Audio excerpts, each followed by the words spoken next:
పాపాలలో బంధించడానికి సాతాను ఉపయోగించే బలమైన తంత్రం, నేడు లోకమంతా పదే పదే జపించే మంత్రం సినిమా. ఇది ఆత్మలను చంపడానికి సాతాను ఉపయోగించే అతిపెద్ద ఆయుధం.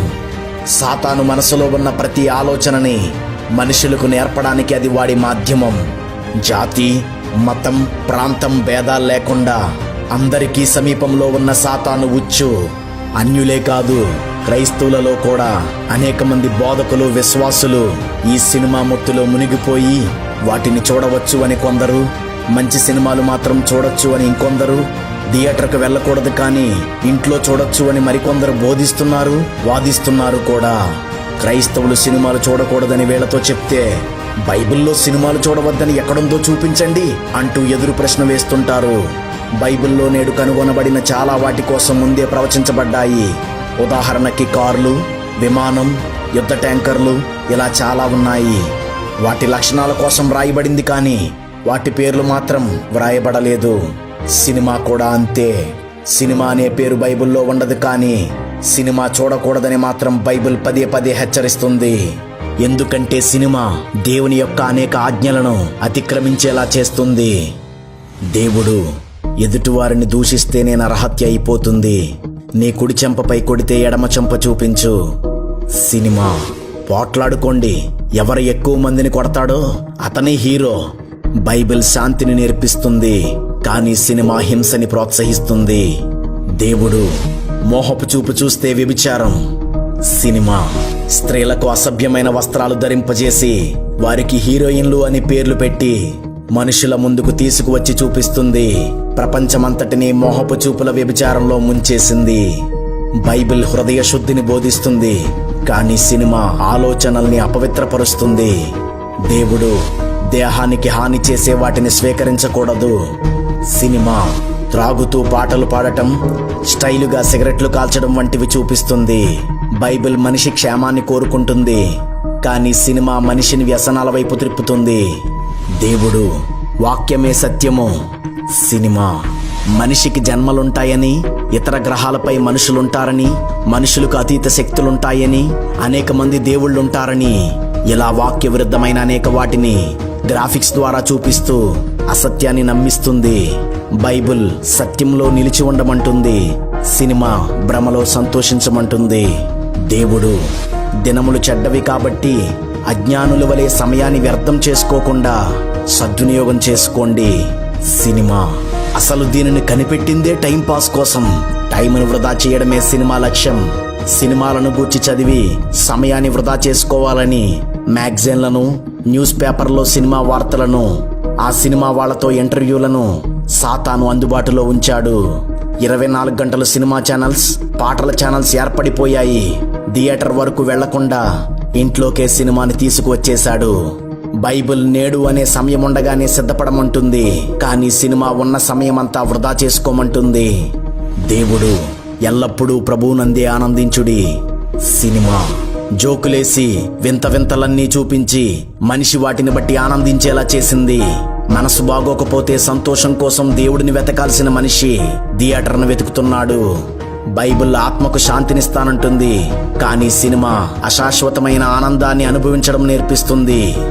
దేవుడు వివాహానికి ముందు స్త్రీ పురుషులు కనీసం సరసోక్తులు కూడా మాట్లాడుకోకూడదు. సినిమా హీరో హీరోయిన్లు ప్రేమ పేరుతో అసభ్యమైన పనులు చేయడం, ద్వంద్వార్థాలతో కూడిన మాటలు మాట్లాడడం వంటివి చూపిస్తూ యవ్వనస్తుల్ని ప్రేమ ముసుగులో జారులుగా, వ్యభిచారులుగా మార్చేస్తుంది. దేవుడు సభ్యత గల వస్త్రాలు మాత్రమే ధరించండి. సినిమా హీరోయిన్లకు సభ్యత లేని వస్త్రాలను ధరింపచేసి చూపిస్తూ సామాన్య స్త్రీలను శోధిస్తుంది. శోధించబడిన అనేక మంది సభ్యత లేని వస్త్రాలకు అలవాటు పడిపోయారు. అలాంటి వస్త్రాలు గల స్త్రీలను చూసి అనేకులు మోహపు చూపులో పడి నరక వారసులవుతున్నారు.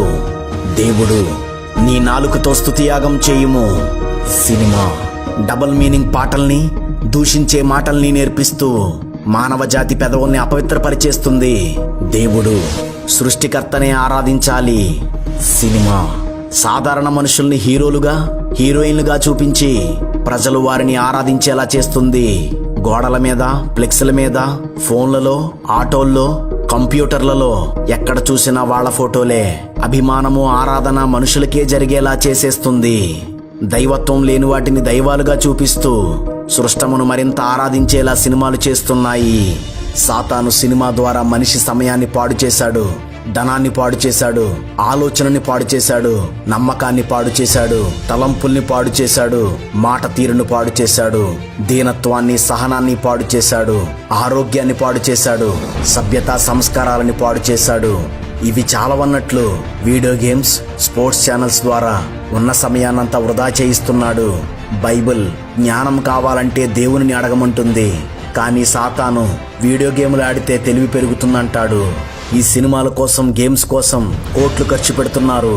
వ్యాపారాలు, లాభాలు, దివాలాలు, పబ్లిసిటీలు, ఫ్యాన్స్ మధ్య గొడవలు, శత్రుత్వాలు, రాజకీయాలు, మనుషుల ధనం, సమయం అన్ని సర్వనాశనం అయిపోయాయి.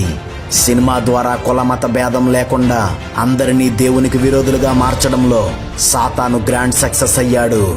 అనేక పాపాల చేత బంధించబడిన వ్యక్తి సువార్తను అంగీకరించిన తర్వాత వాటన్నిటి నుండి విడుదలవుతున్నాడు, కానీ సినిమాకు మాత్రం బానిసగానే ఉండిపోతున్నాడు. ఒకప్పుడు సినిమాలు ఎక్కువగా చూసేవాడు, ప్రభువుని నమ్ముకున్న తర్వాత తక్కువగా చూస్తున్నాడు. అంతే. మరోపక్క సీరియల్స్ వచ్చి క్రైస్తవ స్త్రీలను పూర్తిగా బంధించేస్తున్నాయి. సినిమాలు మానేసిన చాలా మంది క్రైస్తవులు రియాలిటీ షోలు, టాలెంట్ షోలు, డాన్స్ షోలు, కామెడీ షోలు వంటివి చూస్తూ నేత్రాసలో చిక్కుకుంటున్నారు. అపరిమితమైన ఇంటర్నెట్, స్మార్ట్ ఫోన్స్ అందరికీ అందుబాటులోనికి రావడంతో ఎవ్వరికీ తెలియకుండా రహస్యంగా అన్ని రకాల నేత్రాసలు తీర్చుకునే అవకాశం ఏర్పడింది. ఈ ఇంటర్నెట్ అనే వలలో కోట్ల మంది క్రైస్తవుల్ని అపవాది బంధించేశాడు. 100% దేవునికి విరోధమైన ఈ సినిమా అనే ఉచ్చులో డినామినేషన్ భేదం లేకుండా సేవకులు, విశ్వాసులు ఇంచుమించు అందరూ బంధింపబడిపోయారు. ప్రియ సహోదరి, సహోదరుడా, ఒకసారి నిన్ను నీవు ప్రశ్నించుకో, నీ మనస్సాక్షిని విమర్శించుకో. సినిమాలు, సీరియళ్లు, స్పోర్ట్స్ ఛానళ్లు నిన్ను దేవునికి ఎంత దూరం చేస్తున్నాయో ఒకసారి గమనించుకో. మనం మారడానికి, అనేకులు మార్చడానికి మనకున్న సమయం చాలా తక్కువ. ఆ కొద్ది సమయాన్ని నీవెలా ఖర్చు పెడుతున్నావు? నేడు ప్రపంచంలో అతి ఎక్కువగా అమ్మబడుతున్న పుస్తకం బైబిల్, కానీ చదవబడుతున్న పుస్తకం మాత్రం బైబిల్ కాదు. బైబిల్ కొనడానికి క్రైస్తవునికి డబ్బులున్నాయి, కానీ బైబిల్ చదవడానికి మాత్రం ఖాళీ లేదు. ఎందుకంటే ఉన్న సమయమంతా సినిమాలు, టీవీలు, మొబైల్స్ దొంగిలించేస్తున్నాయి. దేవుడు మనుషులకు ఏం చెప్తున్నాడో తెలియకే అనేక మంది క్రైస్తవులు అబద్ధ బోధల్లోకి వెళ్ళిపోతున్నారు. నీ సమయాన్ని, ధనాన్ని సాతాను తయారు చేసిన వాటికి ఖర్చు చెయ్యకు. ఒకసారి నిన్ను నీవు పరిశీలించుకో. సినిమా చూసినంతసేపు నీ మనసులో క్రీస్తును మర్చిపోతున్నావు కదా. చూసిన తర్వాత కూడా అవి పదే పదే గుర్తొచ్చి క్రీస్తును మరిపించేస్తున్నాయి కదా. రెప్పపాటైనా నిన్ను మరువక నీ కోసం ప్రాణాలిచ్చిన మన ప్రభువు నుండి సినిమాలు నిన్ను పక్కదారి పట్టిస్తున్నాయని గమనించు. తప్పుడు ఆలోచనల్ని కలిగించి సినిమా నీ మనస్సాక్షిని పాడు చేయడం లేదా? ఆలోచించు. సినిమాలను చూడటం వలన వాక్యవిరుద్ధమైన మాటలు నీ నోట వస్తున్నాయి. సినిమా నీ మాట తీరును మార్చేయలేదా? ఆలోచించు. ఇవన్నీ తీర్పులోనికి వస్తాయని తెలుసుకో. సినిమా నీకు శరీర సంబంధమైన సంతోషాన్ని అలవాటు చేయలేదా? శరీరాన్ని కదిలించే మ్యూజిక్, క్రొత్తగా అనిపించే డైలాగ్స్, డాన్స్, కామెడీ ఇవన్నీ సినిమా అలవాటు చేసేసింది. అందుకే చర్చిలో ప్రోగ్రామ్స్ జరిగితే డాన్స్ కోరుకుంటున్నావు, స్కిట్స్ వేస్తే కామెడీ కోరుకుంటున్నావు, పాటలు వినాలంటే శరీర సంబంధమైన మ్యూజిక్ ని, ట్యూన్స్ ని కోరుకుంటున్నావు, వాక్యం వినాలంటే క్రొత్తదనాన్ని కోరుకుంటున్నావు. స్వచ్ఛమైన వాక్యాన్ని, ఆత్మ సంబంధమైన పాటల్ని, ఆరాధనని అనుభవించలేకపోతున్నావు. దుర్నీతి యందు సంతోషిస్తూ సత్యమందు ఆనందించలేని వానిగా నిన్ను సినిమా చేసేసింది. క్రీస్తును నమ్మడం అంటే చర్చికి వెళ్లడం మాత్రమే కాదు, ఆయనని అనుసరించాలి, ఆయన ఆజ్ఞల్ని పాటించాలి. ప్రియ సహోదరి, సహోదరుడా, ఒక క్రైస్తవునిగా నువ్వు ఏం చూడాలో, ఏం చదవాలో, ఏం వినాలో బైబిల్ నిర్ణయిస్తుంది. వాటినే నీవు అనుసరించాలి. చివరికి సహోదరులారా, ఏవి మాన్యమైనవో, ఏవి న్యాయమైనవో, ఏవి పవిత్రమైనవో, ఏవి రమ్యమైనవో, ఏవి ఖ్యాతిగలవో వాటినే యోగ్యమైన వాటిగాను, మెప్పుకు తగిన వాటిగాను భావించి వాటి మీద ధ్యానముంచుకునిడి. పై లక్షణాలు గల సినిమాలు ఏవైనా ఉంటే వాటిని చూడొచ్చు, కానీ అలాంటి సినిమాలు 1,00,000 కూడా ఉండవు. మనం ఏం చదువుతామో, ఏం వింటామో, ఏం చూస్తామో అవే మన ఆలోచనల్ని, ప్రవర్తనని ప్రభావితం చేస్తాయి. ఒక్క వారం రోజులు నేత్రాశకు దూరంగా ఉండి చూడండి. వీడియో గేమ్స్, స్పోర్ట్స్ ఛానల్స్, సినిమాలు, సీరియల్స్ వీటన్నిటికీ దూరంగా ఉండి చూడండి.